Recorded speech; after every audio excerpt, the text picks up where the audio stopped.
New American Liberty League, listen. I know I don't have the face for videos or the voice for podcasts. So to both of you that are going to see this, I'm sorry. I am D. Hearn, Daniel Leonardo Hernandez. This is my son, Emil Alexander Hernandez, in whom I am well pleased. Big topic today. We're going to get into what's going on with this hurricane that just passed. And is it more and more obvious that it's the feds versus the red states? In the notebook today, news, we're going to get into the VP debate, probably talk a little bit more about the hurricane, this crazy situation with Diddy, and what's going on with Israel. In the capitalist pig section, we're going to get into a few things that JD mentioned during the debate and some stocks that we think will do good if Trump were to get back in office.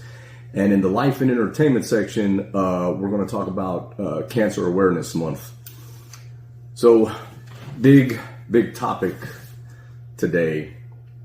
Feds versus red states. We saw what happened with Hurricane Helen. Me and Emil have seen some of the areas affected personally with our own eyes, and it's terrible.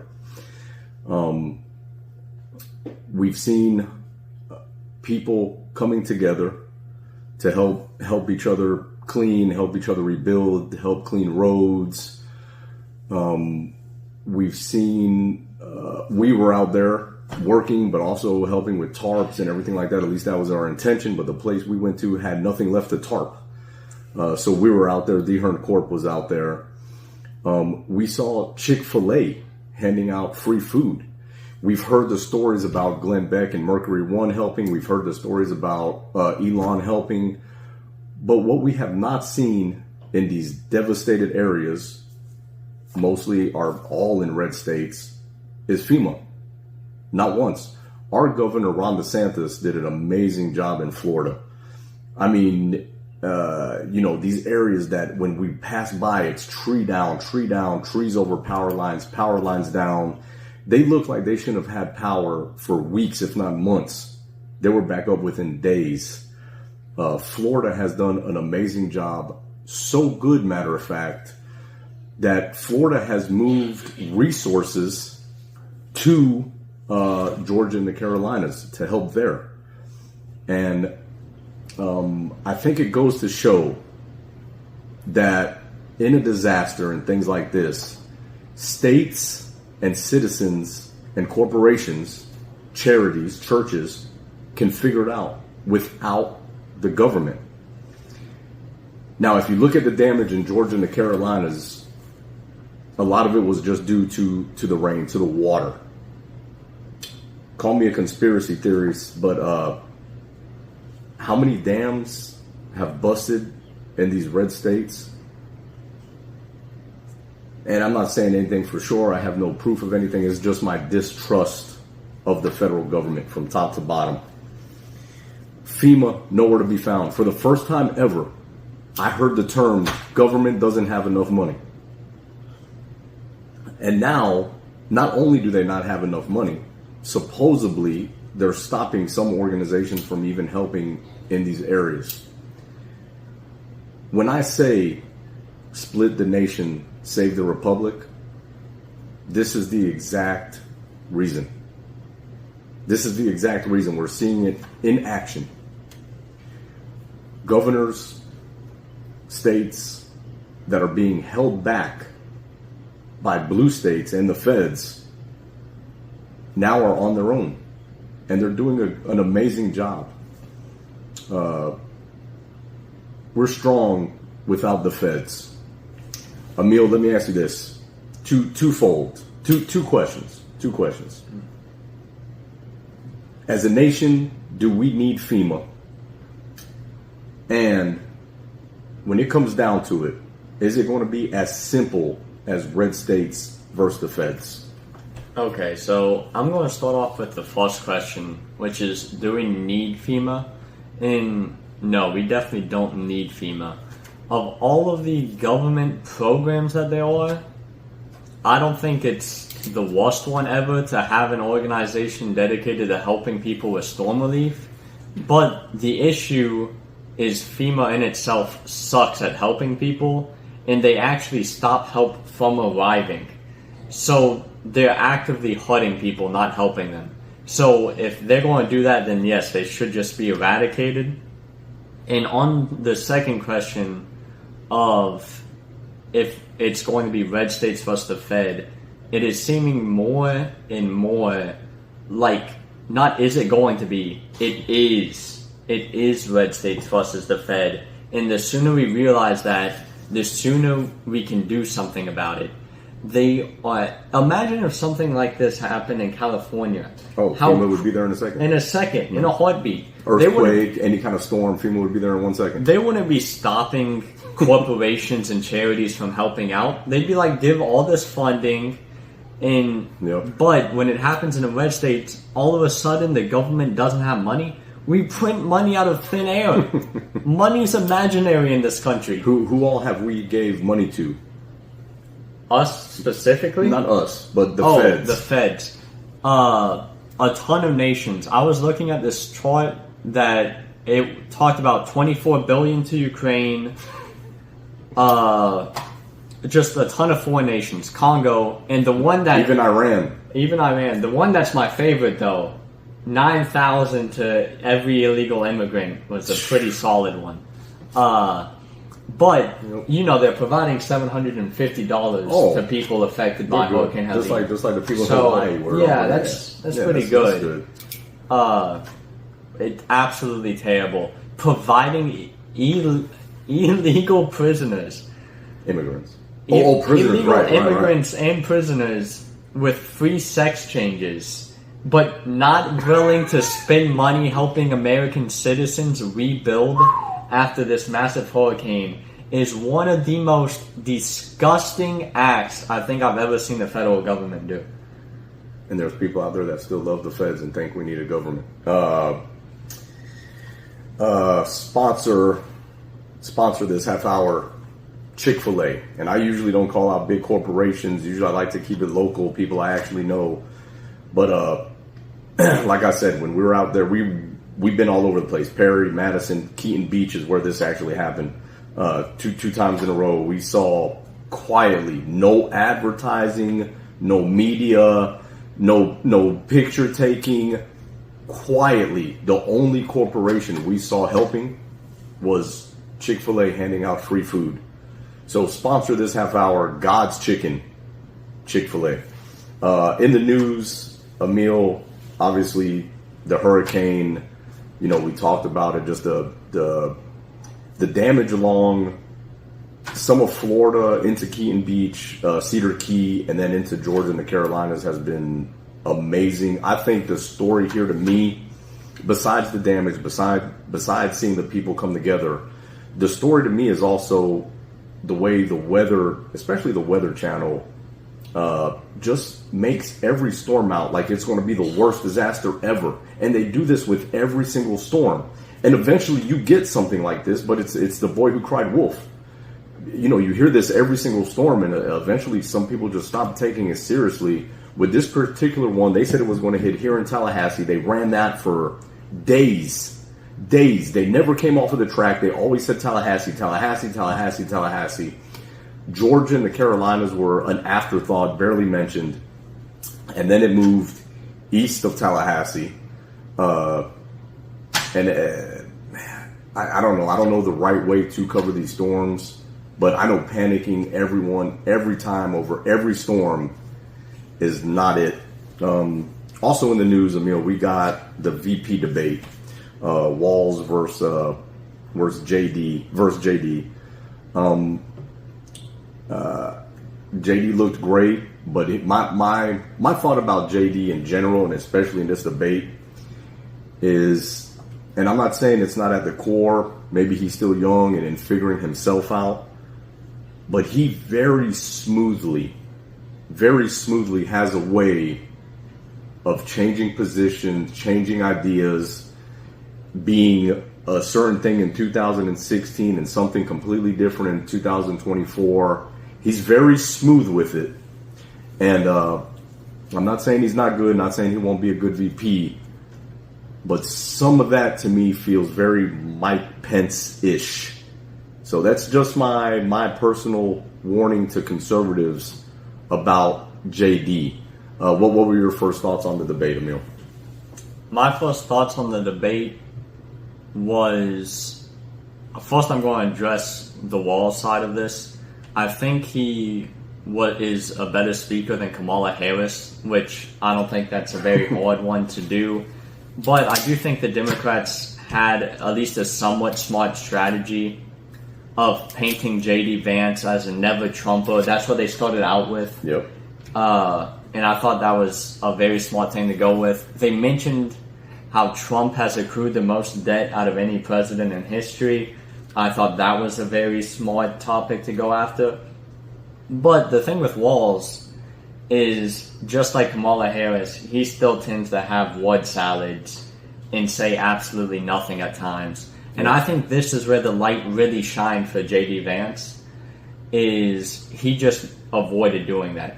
He did well on just sticking to things. Very quickly, you could tell that he looked better on camera. He had the beard, he looked young, bright blue eyes. Just optically, he looked better and he sounded better. I'm still not the biggest fan of J.D. Vance, but I do think this debate he did well.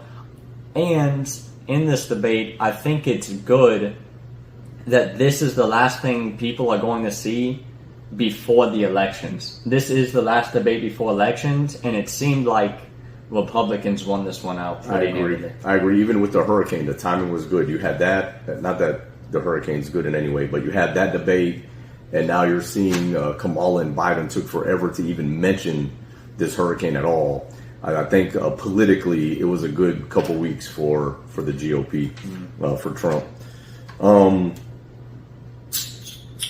Israel, what's going on in Israel, I love how aggressive they're being. I love the fact that Israel's telling the Biden administration we don't care. I love what's going on there. The thing where Mossad blew up the pagers and the walkie-talkies, I love it. Mossad is probably the best in the world. The one thing that did make me think about, though, was all the devices that we have in our pockets, in our hands, by our face, that are also made by the enemies. So that thought came to mind. The missile strikes by Iran, this happens over and over again. Usually this is just for show. Something, their people don't have to get the full information. So it's almost a photo op by Iran. Every time Israel takes out a high-ranking leader or something, they tend to do this. At the end of the day, I think the main concern, and speaking of the boy who cried wolf, we've been doing this forever, because for years and years, Iran is 3 minutes away from having nukes. But at the end of the day, I think the main concern will be if they ever get nukes, and they must never be allowed to have nukes. Emil, do you have a problem with how aggressive Israel has been? No, not at all. And I think it's absolutely ridiculous that the American administration is calling for Israel to back down and things of that nature. And I think Israel should keep doing what they're doing, which is ignoring the American government and pushing forward. I think Iran should pretty much be dust. Give them a chance to get their citizens out if they want, and blow up that government pretty much off the face of the earth. On October 8th, if it were me, if I had any say-so in Israel or in America, somebody just give me a phone call. On October 8th, Iran would not have had a government nor a military. Also in the news, this Diddy situation is just big. I feel like we're going to have to talk about it throughout, once in a while. My thing on the Diddy situation is everybody's talking about the celebrities. It's big news because of celebrities. To me, this is an issue about, do we still care about children in America? Man, some of this stuff coming out about Justin Bieber when he was so young. I mean, this is a sad situation. And so many adults seem to have known about the children and the minors and been part of it. And you hear them talking on interviews from the past. Now we see it in a different light. But they joke about these parties. You know, these are adults that knew children were being harmed. And it was complete silence for almost 2 decades. Like, are we still a nation that cares about children? What do you think about that, Emil? I think we have stopped being a nation that cares about children. On an individual level, maybe yes. Maybe in red states and stuff like that, people still do. But overall, as a nation, we kill children before they're born.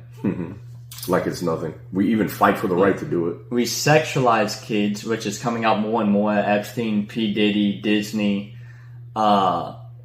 We get kids to be gay. At the age of 4, we start putting kids on pills like Adderall. We get them addicted to electronics, and we feed them unbelievably terrible food. Trash. Like just straight trash. So what that causes is we have kids addicted to pills, lazy, obese, unable to socialize with each other. Sexualized, gay. We can't possibly say we're a nation that cares about kids. And I think that's a major issue, and I think it's an issue bigger than politics. Because when a nation's culture starts to become immoral, that is normally the start of the downfall for the country. If we're not going to protect the most innocent among us, who do we protect? Illegal immigrants. Illegal immigrants, yeah. Their kids matter. Yeah. Sponsor, and their kids do matter, actually. Sponsor this half hour. Have you been devastated by this storm? Have you lost a loved one? Are you dead yourself? Too bad. FEMA, we don't care. FEMA, fake sponsor this half hour. Capitalist pig section, Emil. In the debate, JD brought up 2 things that made my evil capitalist ears tingle. He talked about making medicine again in America, and he talked about nuclear energy. There's a couple stocks, one that I own, Kodak, which during the Trump administration was in talks and everything to begin producing some pharmaceutical material for us to make medicine in America. I've made a lot of money off of them, and I still hold them long term, hoping that Trump gets back in office. But there's two on the nuclear energy side that I really like. One is SMR, which is New Scale. Haven't bought it yet. I'm probably going to wait and see if Trump looks like a for sure thing, or if he does get back into the White House. The other one is Duke Energy.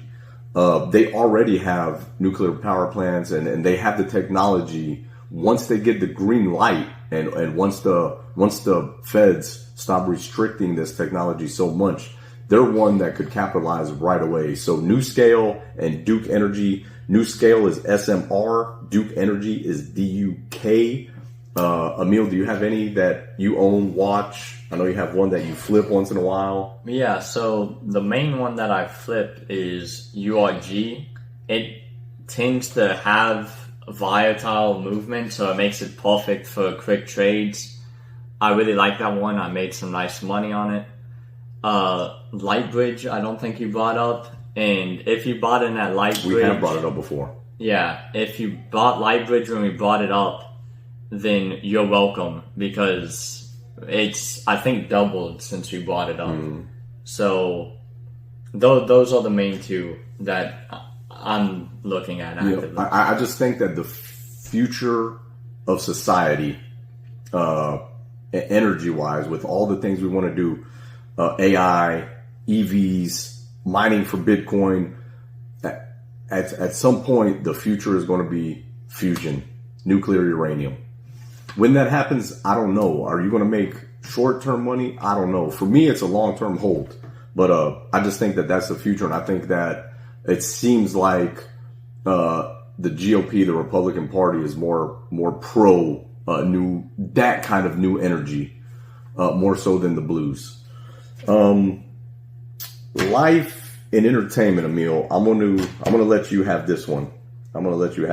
It's cancer. Was Breast Cancer Awareness Month is how it kind of started off. Now we just kind of put it as Cancer Awareness Months. Thoughts, Emil?